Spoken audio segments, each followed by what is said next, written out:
Hi guys, आज हम पढ़ेंगे कुछ डेटाबेस ऑब्जेक्ट्स के बारे में। डेटाबेस ऑब्जेक्ट्स होते क्या हैं? So without wasting our time हम बात करते डायरेक्ट डेटाबेस ऑब्जेक्ट्स में। सबसे पहले आपका व्यू। व्यू मीन्स क्या होता है? व्यू मीन्स होता है जब आप किसी भी यूज़र को रेस्ट्रिक्ट करते हो, रोकते हो to look on particular column. ठीक है, अगर आप चाहते हो कि कोई भी यूज़र जो है वो इस पर्टिकुलर कॉलम को ना देख सके किसी भी टेबल के अंदर, तो वहाँ पर आप व्यू क्रिएट कर देते हो। ठीक है, एडमिन वहाँ पर क्या कर देता है? व्यू को क्रिएट कर देता है। तो अगर आप चाहते हो कि किसी भी अनदर यूज़र जो है, अगर आप चाहते हो कि वो इस टेबल को ले तो ले बट इस कॉलम को हिडन रखे, मतलब ये कॉलम उसको शो ही ना हो जब वो इस टेबल को ले। ठीक है, तो जैसे ही वो सिलेक्ट मारेगा तो पूरा टेबल तो उसको शो हो जाए, लेकिन सपोज फॉर एग्जांपल जो एड्रेस वाला कॉलम है वो उसको शो ना हो, तो वहाँ पर एडमिन क्या करेगा? व्यू को क्रिएट कर देगा। ठीक है, सो इसको कहते हैं व्यू। व्यू मतलब होता है सिर्फ आपको वो चीज़ें दिखे। व्यू मतलब क्या होता है? देखना।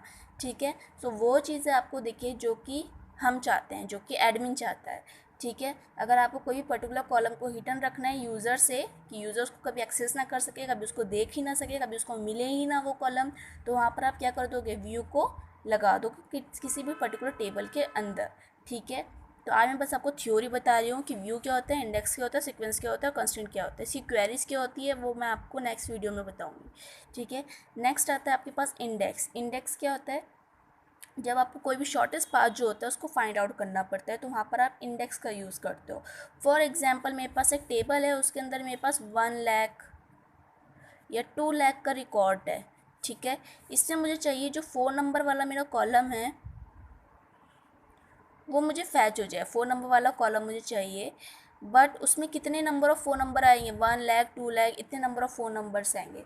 बट मुझे चाहिए कि शॉर्टेस्ट पाथ, सबसे शॉर्टेस्ट पाथ हो, बहुत जल्दी मुझे डेटा फैच हो जाए, इतना टाइम ना ले, 2 सेकेंड या 3 सेकेंड का टाइम ना ले, फटाफट मुझे फैच होकर डेटा मिल जाए।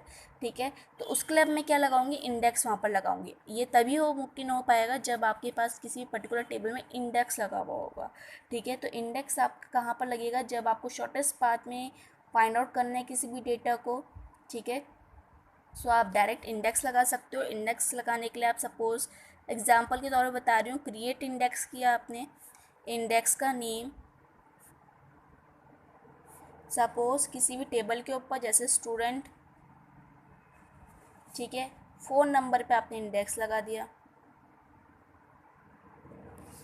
ठीक है, तो अब फ़ोन नंबर पे जो आपने इंडेक्स लगाया है, तो ये आपको सिर्फ फ़ोन नंबर वाला डेटा दे देगा। ठीक है, जल्दी से जल्दी दे देगा, तो दैट इज़ इंडेक्स। ये हो गया आपका इंडेक्स। ठीक है, नेक्स्ट आता है आपका सीक्वेंस। सीक्वेंस क्या होता है? सीक्वेंस बेसिकली एक सीक्वेंस नाम से ही बताया जा रहा है कि सीक्वेंस होता क्या है। सीक्वेंस मतलब होता है कि वो डिजिट्स जो कि कैसी हैं? सीक्वेंस में है, यूनिक हैं। ठीक है, जो कि विजिबल नहीं हो सकती कभी भी यूज़र को। हर टेबल के अंदर आपका एक सीक्वेंस पहले से ऑलरेडी क्रिएटेड रहता है, जो कि डीबीए भी नहीं देख सकता। ठीक है, तो आपको सीक्वेंस कभी भी विजिबल नहीं होता एज अ यूज़र और as a DBA, but sequence होता है। ठीक है, सो सीक्वेंस ऑलरेडी पहले ऑटोमेटिकली क्रिएट कर दिया जाता है। ठीक है, कि भी आप टेबल अब बिल्डअप करते हो तो वहाँ पर सीक्वेंस होता है जो आपसे हिडन होता है, वो आपको कभी भी शो नहीं हो सकता।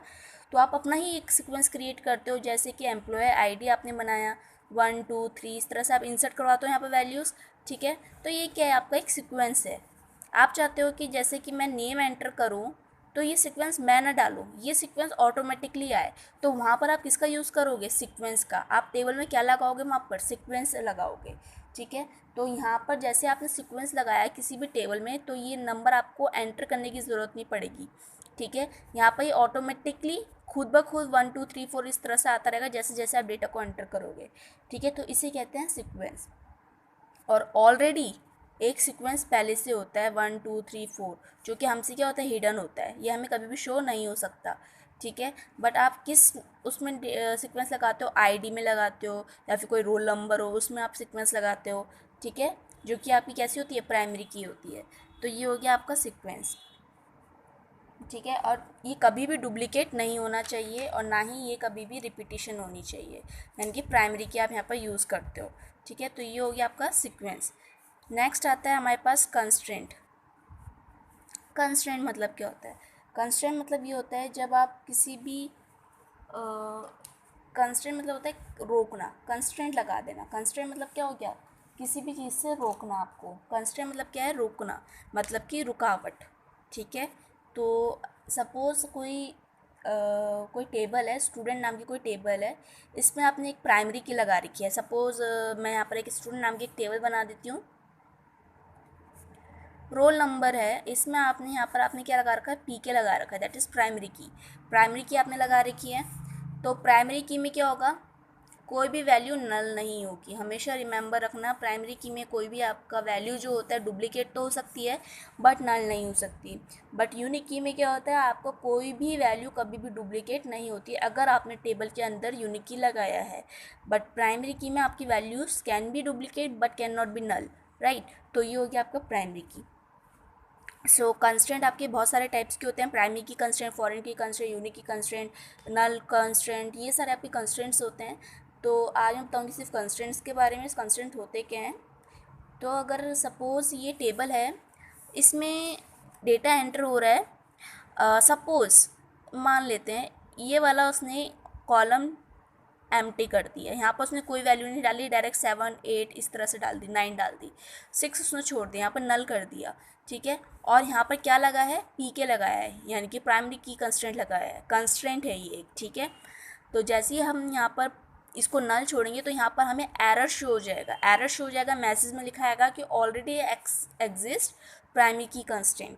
तो यहाँ पर अगर प्राइमरी की कंस्टेंट लगा होगा टेबल के अंदर तो ये कभी भी वैल्यू को नल नहीं होने देगा यहाँ पर, ठीक है। तो ये होता है आपकी कंस्ट्रेंट। कंस्ट्रेंट मतलब होता है किसी भी टेबल में आप जो कुछ कर रहे हो, लेकिन अगर आपने कमांड गलत डाल दी, कोई भी एरर आपको शो हो रहा है, अगर उस पर्टिकुलर कॉलम में या उस पर्टिकुलर टेबल के अंदर आपके कंस्टेंट लगा हुआ हो, कोई से भी कंस्टेंट हो, यूनिक कंस्टेंट हो, प्राइमरी कंस्टेंट हो, नल कंस्टेंट हो, अगर वहाँ पर आपको लगा हुआ है उस टेबल के अंदर तो आपको एरर शो हो जाएगा कि ऑलरेडी एग्जिस्ट दिस कंस्टेंट और दिस कंस्टेंट, ठीक है। तो आप उस चीज़ को कभी भी नल नहीं छोड़ सकते।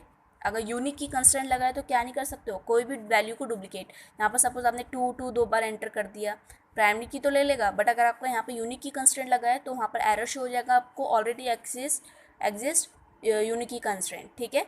तो वो आगे बढ़ेगा ही नहीं, एरर शो हो जाएगा। तो ये होते हैं आपके कंस्टेंट। कंस्टेंट मतलब होता है आपको रोकना, ठीक है, आपको रोकना कोई भी इनवैलिड कमांड को एंटर करने से, ठीक है। सो अगर आपने पर्टिकुलर किसी भी टेबल में कंस्टेंट का यूज़ किया है तो आपको एरर शो ज़रूर होंगे, ठीक है। So this is all about the constants. So ये आपके थे आज के डेटाबेस ऑब्जेक्ट्स। कल हम बात करेंगे डेटा डिक्शनरी के ऊपर एंड इनकी बाकी जो क्वेरीज हैं उनके ऊपर। So if you like this video, so don't forget to subscribe my channel. Thank you so much for listening. Tata.